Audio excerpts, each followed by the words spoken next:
दोस्तों, समय बदल रहा है और शास्त्रों में लिखा है कि जब भी युग बदलता है उसकी आहट सबसे पहले इस धरती पर सुनाई देने लगती है। आज हम बात करेंगे उसी रहस्यमयी आहट की, उस अनदेखे संकेत की जो आने वाले समय की दिशा बदल सकता है।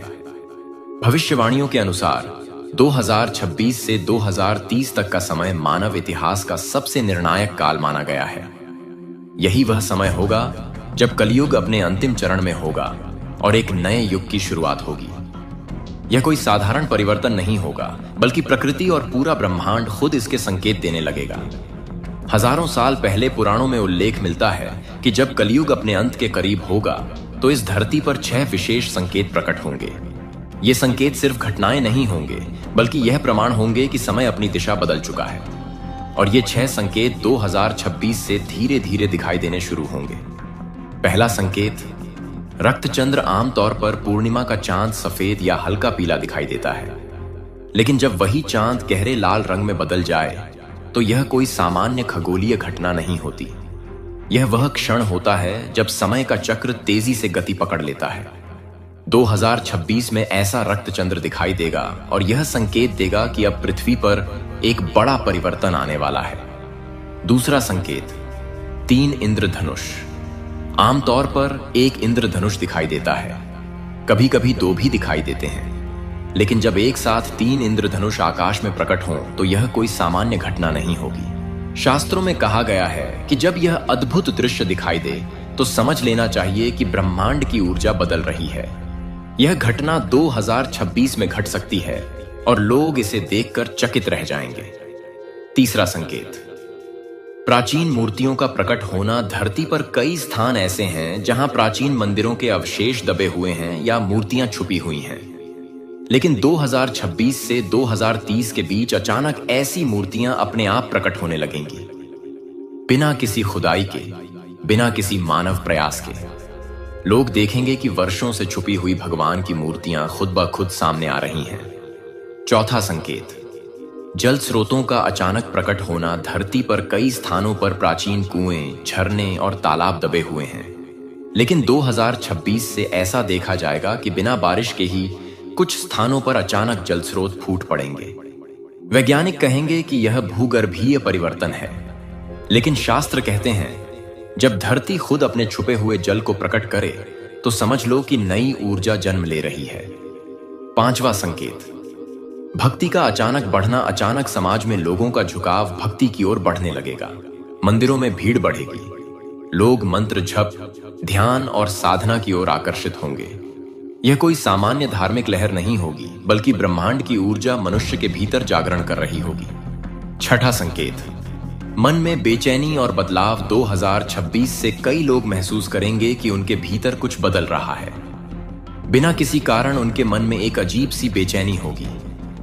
एक अदृश्य पुकार उन्हें भीतर से बुलाएगी। उनका मन दुनियावी मोह से हटकर आध्यात्म की ओर बढ़ने लगेगा। दोस्तों, ये 6 संकेत सिर्फ घटनाएं नहीं हैं, ये हैं ईश्वर और ब्रह्मांड का संदेश। और यह सब 2026 से धीरे धीरे प्रकट होना शुरू होगा। अब सवाल उठता है, जब ये सब घटनाएं होंगी तो एक सामान्य मनुष्य को क्या करना चाहिए? क्या हम सिर्फ तमाशा देखें या इस बदलाव का हिस्सा बने? शास्त्रों में कहा गया है कि जब युग परिवर्तन का समय आता है तो मनुष्य को भीतर से तैयार होना चाहिए। यह तैयारी सिर्फ भौतिक साधनों से नहीं होती, बल्कि आध्यात्म से होती है। दोस्तों, कल्पना कीजिए, जब आकाश में रक्तचंद्र होगा, 3 इंद्रधनुष एक साथ दिखाई देंगे, प्राचीन मूर्तियां अपने आप प्रकट होंगी, जल स्रोत अचानक फूटेंगे, भक्ति की लहर उठेगी और मनुष्य के भीतर बेचैनी बढ़ेगी। तो क्या यह सब सामान्य घटनाएं होंगी? नहीं, ये संकेत होंगे कि कलयुग समाप्त हो रहा है और सतयुग का द्वार खुलने वाला है। इतिहास गवाह है कि हर युग परिवर्तन से पहले प्रकृति और आकाश ने चेतावनी दी है। जब द्वापर से कलयुग शुरू हुआ था, तब भी असामान्य घटनाएं हुई थीं। महाभारत का युद्ध, भगवान कृष्ण का प्रस्थान और पृथ्वी पर विनाश, यह सब उस युग परिवर्तन की भूमिका थी। उसी तरह 2026 से 2030 के बीच होने वाली घटनाएं आने वाले सतयुग की भूमिका होंगी। कल्पना कीजिए, जब हर तरफ भक्ति की लहर होगी, मंदिरों में चमत्कार होंगे, आकाश अद्भुत दृश्य दिखाएगा और लोग भीतर से बदलने लगेंगे। यह एक नई शुरुआत का समय होगा। दोस्तों, हमने देखा कि 2026 से संकेत शुरू होंगे। 6 संकेत प्रकट होंगे और मानव समाज 2 हिस्सों में बंट जाएगा। लेकिन यह तो सिर्फ शुरुआत है। असली चरम 2030 में आएगा। शास्त्रों में स्पष्ट लिखा है कि जब कलयुग अपने अंतिम चरण में होगा तो आकाश में एक दिव्य तारा प्रकट होगा। यह तारा किसी साधारण ग्रह या नक्षत्र जैसा नहीं होगा। इसकी चमक असाधारण होगी और जो भी इसे देखेगा वह भीतर से हिल जाएगा। भविष्य पुराण में इसे ध्रुव समान ज्योति कहा गया है और विष्णु पुराण में इसे आकाश का दीपक बताया गया है। यह होगा ब्रह्मांड का दिव्य संकेत। शास्त्रों के अनुसार यह तारा उस समय प्रकट होगा जब मानव समाज अपने चरम पर होगा।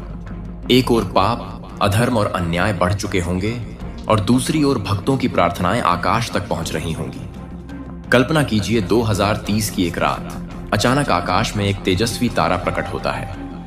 लोग सोचेंगे यह कोई धूमकेतु है, लेकिन जैसे जैसे उसकी रोशनी बढ़ेगी लोग समझ जाएंगे कि यह कोई साधारण घटना नहीं है। उसकी रोशनी सिर्फ आंखों को नहीं बल्कि आत्मा को भी छुएगी। यह तारा होगा सतयुग की शुरुआत का प्रतीक। शास्त्र कहते हैं जैसे ही यह तारा प्रकट होगा कलयुग का अंत तेजी से होने लगेगा। लेकिन इसका मतलब यह नहीं कि सब कुछ अचानक खत्म हो जाएगा। यह प्रक्रिया धीरे धीरे होगी। समाज में फैला भ्रष्टाचार, हिंसा और अधर्म अपने आप गिरने लगेंगे। जैसे एक पुराना पेड़ गिरता है ताकि नया पौधा जन्म ले सके, वैसे ही कलयुग की संरचना टूटने लगेगी। उस समय दुनिया में बड़े बदलाव होंगे। राजनीतिक व्यवस्थाएं अस्थिर होंगी। कई देशों में अशांति होगी। अर्थव्यवस्था डगमगाएगी। लेकिन उसी समय एक और अद्भुत घटना होगी। साधारण लोग असाधारण कार्य करने लगेंगे। जो कभी भक्ति नहीं करते थे वे साधक बन जाएंगे। वह तारा सिर्फ आकाश में नहीं चमकेगा बल्कि हर मनुष्य के हृदय में एक नई रोशनी जला देगा। उस समय लोग अलग अलग अनुभव करेंगे। किसी को लगेगा कि भीतर से कोई दिव्य आवाज आ रही है, किसी को सपनों में संदेश मिलेगा। दोस्तों, जब यह तारा प्रकट होगा तो 3 बड़े परिवर्तन होंगे। पहला परिवर्तन, प्रकृति का शुद्धिकरण। पृथ्वी, आकाश, जल, अग्नि और वायु अपने आप संतुलित हो जाएंगे। दूसरा परिवर्तन, मानव समाज का शुद्धिकरण। जिनके भीतर अधर्म और अन्याय होगा वे धीरे धीरे कमजोर पड़ जाएंगे, लेकिन जो भक्ति, सेवा और करुणा से जुड़े होंगे वे और अधिक शक्तिशाली बनेंगे। तीसरा परिवर्तन, आध्यात्मिक शक्तियों का प्रकट होना। कई ऐसे लोग सामने आएंगे जिनके पास साधारण मनुष्य से अलग ऊर्जा होगी। वे समाज को दिशा देंगे। 2030 तक जब यह सब होगा तो मनुष्य समझ जाएगा कि युग बदल चुका है। पुरानी संरचनाएं गिर चुकी हैं और नया युग जन्म ले चुका है। यह होगा सतयुग, सत्य का युग, करुणा का युग, प्रेम का युग, धर्म का युग, जहां हर व्यक्ति सेवा और करुणा की भावना से जिएगा। दोस्तों, यह यात्रा आसान नहीं होगी। 2026 से 2030 का समय कठिन होगा क्योंकि पुराने और नए युग के बीच टकराव होगा। लेकिन जो लोग धैर्य और भक्ति के साथ रहेंगे वे इस परिवर्तन को पार कर जाएंगे। अब सवाल है, हमें क्या करना चाहिए? उत्तर बहुत सरल है, भक्ति, साधना और करुणा। अगर हम अपने भीतर भगवान का नाम बसाएं, दूसरों की सेवा करें और करुणा से भर जाएं, तो यह परिवर्तन हमारे लिए वरदान बन जाएगा।